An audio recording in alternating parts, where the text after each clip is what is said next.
பெரியோர்களே, தாய்மார்களே, ஜோதிட ஆர்வலர்களே அனைவருக்கும் வணக்கம். உங்கள் முனைவர் TSR ராமகிருஷ்ணன் பேசுகின்றேன்.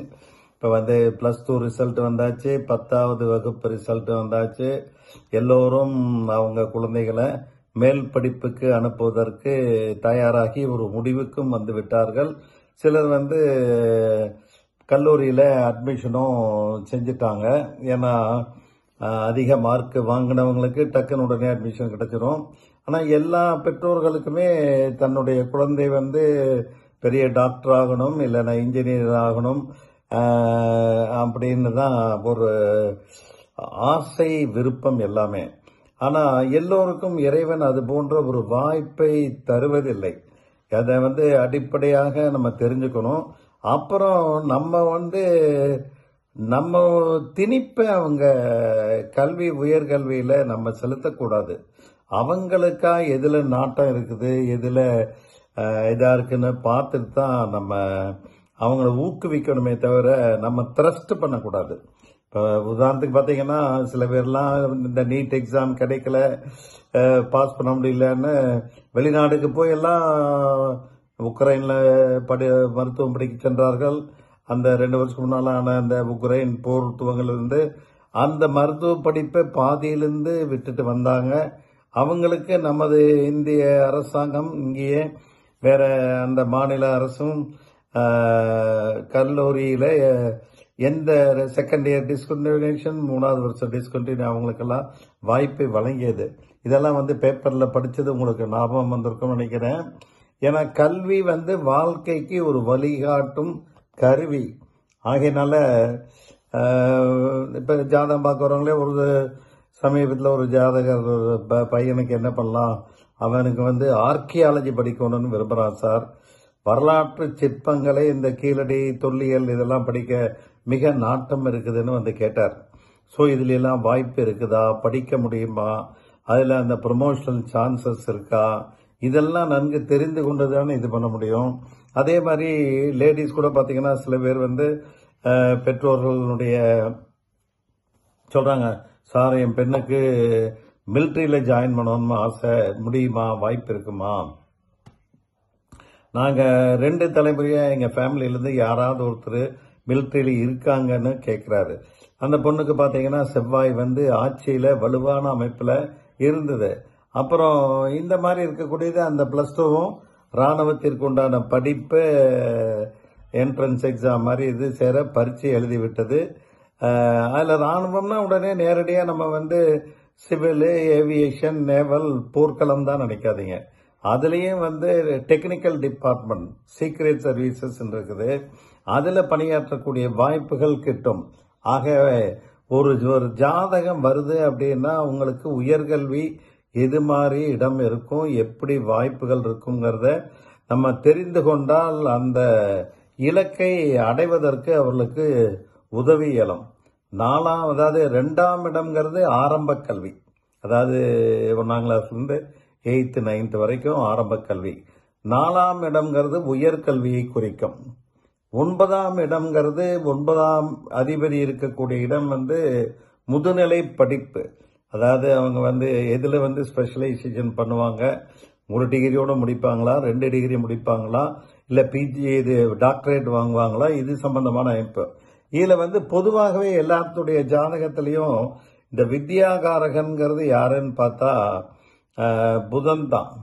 ஸோ அந்த புதன் நல்ல நிலையில ஆட்சி பெற்றோ உச்சம் பெற்றோ இருக்க வேண்டும்.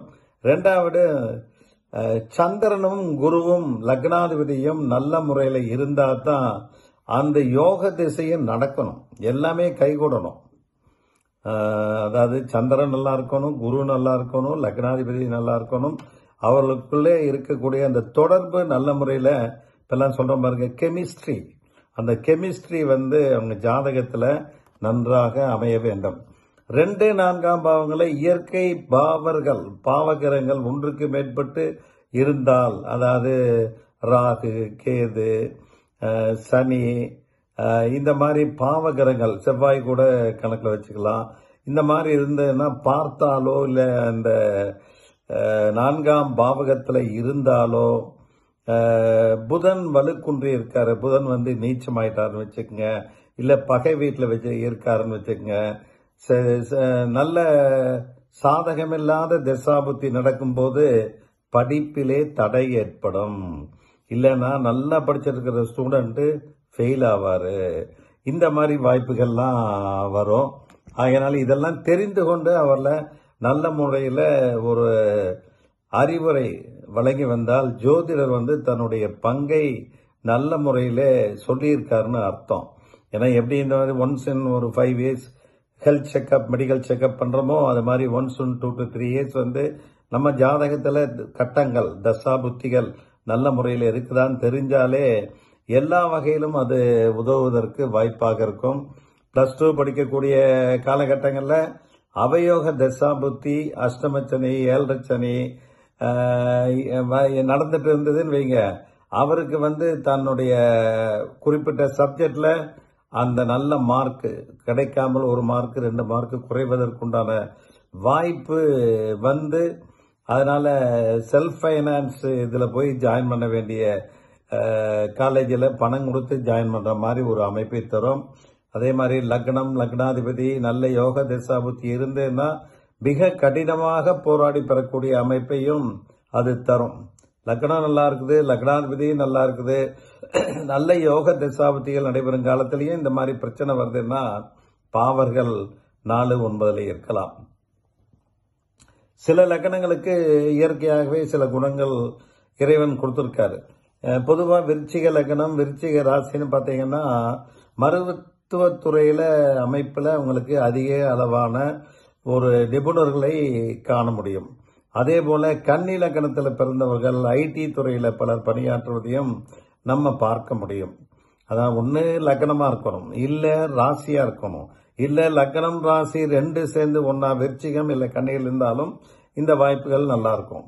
அதே மாதிரி லக்னாதிபதி ராசி அதிபதி 10ஆம் இடத்துடன் தொடர்பு கொள்ளும் போது அந்த லக்ன ராசிக்கான இயற்கை குணம் அந்த கிரகத்திற்கான ஆளுமை படிப்பை ஏற்படுத்தி கொடுக்கும். ஏன்னா 10ஆம் இடம்ங்கிறது தொழில் ஸ்தானம். சோ லக்னாதிபதியும் இந்த ராசி அதிபதியும் தொழில் ஸ்தானம் 10ஆம் இடத்து அதிபதியோடு தொடர்பு கொண்டிருந்தாங்கன்னா கண்டிப்பாக நல்ல பிரகாசமான வாழ்க்கை அவங்களுக்கு காத்து கொண்டிருக்கின்றது. அதே மாதிரி பார்த்தீங்கன்னா ஒரு 40-50 வருஷத்துக்கு முன்னால கம்ப்யூட்டர் துறையே இல்லை. இன்னைக்கு பார்த்தீங்கன்னா யாரை கேட்டாலும் கம்ப்யூட்டர் அந்த ஐடி சாஃப்ட்வேர்ல தான் இருக்காங்க. அதே மாதிரி நானோ டெக்னாலஜி எல்லாம் இப்ப வந்ததுதான். அதையே இன்னைக்கு இதய மாற்று சிகிச்சையே கடந்த இந்த 100 வருஷத்துல தான் வந்திருக்குது. ஆக கேன்சருக்கும் முழு அளவில் மருந்து இல்லைனாலும் சர்க்கரை நோயை முழு அளவில் குணப்படுத்தக்கூடிய ஒரு டெவலப்மெண்ட் எல்லாம் மெடிக்கல் ஃபீல்டில் இப்பதான் வந்திருக்குது.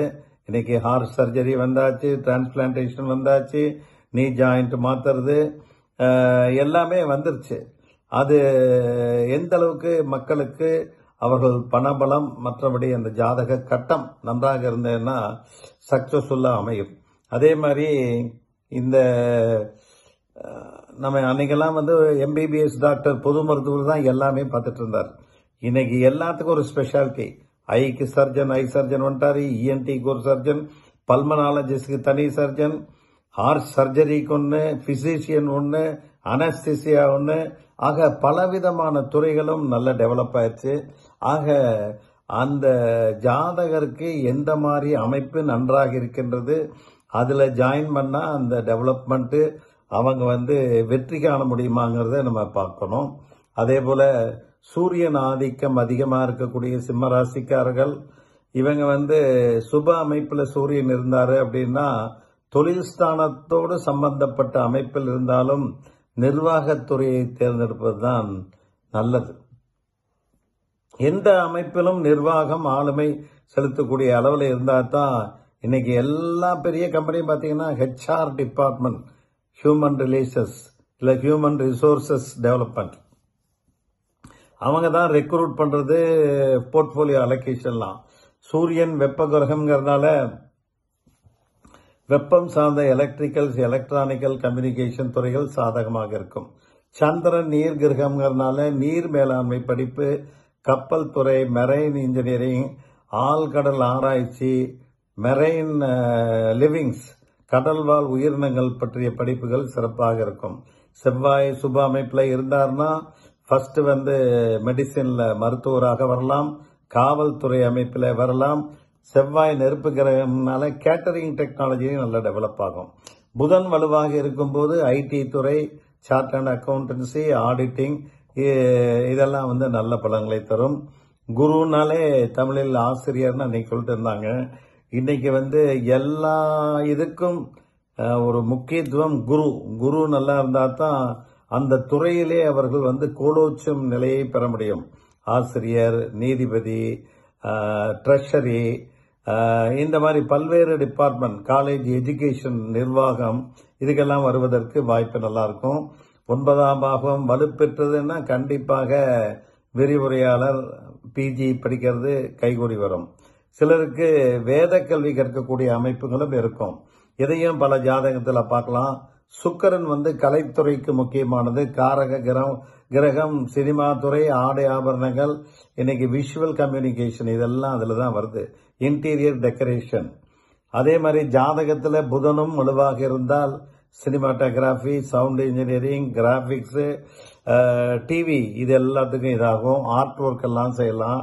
சனி ஜாதகத்தில் வலுவாக இருக்கும் சமயம் உங்களுக்கு சுரங்கம் பற்றிய படிப்புகள், செவ்வாய் சனி சேரும் இடத்துல மெக்கானிக்கல் இன்ஜினியரிங், ஐடி, எலக்ட்ரீஷியன், அதே மாதிரி ரெகுலர் இந்த ஃபிட்டர், எலக்ட்ரீஷியன் இந்த துறையெல்லாம் நல்ல பலனை தரும். அதே மாதிரி கேஸ் பைப்லைன், நீங்கெல்லாம் கேரளாவிலிருந்து பைப்லைன் போட்டு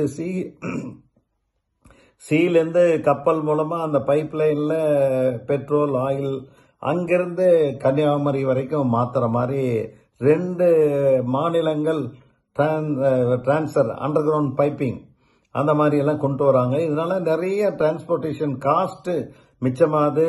இந்த லாரி, டேங்கர் இதெல்லாமே ரொம்ப சார்ஜஸ்லாம் குறையறதுக்கு நல்லா இருக்கு. ராகு கெமிக்கல் இன்ஜினியரிங், இந்த மாதிரி மருத்துவம், பார்மசி, வேதிப்பொருள்கள், ரொபாட்டிக் துறைக்கெல்லாம் ராகு முக்கியமான கோளாக இருக்கின்றது. கேது மெடிக்கல் சார்ந்த துறை, வேத கல்வி. இன்னைக்கு எல்லாரும் வேத விற்பனர்கள் ஆக முடியாது. அந்த ஆன்மீக ஈடுபாடு தரக்கூடிய கேது நல்லா இருக்கணும். ஆக இந்த மாதிரி எல்லாம் இருந்தாலும் லக்னம், லக்னாதிபதி அந்த 2ஆம் இடம், 4ஆம் இடம், 9ஆம் இடம் வலுவாக இருந்து நல்ல திசாபுத்தி அந்த 18 வயசுல இருந்து 30 வயசுக்குள்ள நடக்கக்கூடிய திசாபுத்திகள் அவங்களுடைய எதிர்காலத்தை நிர்ணயம் செய்யக்கூடிய நல்ல படிப்பை அவங்களுக்கு தந்து வெற்றி காணுவதற்கு உதவியாக இருக்கும் என்று கூறி நிறைவு செய்கின்றேன். நன்றி, வணக்கம்.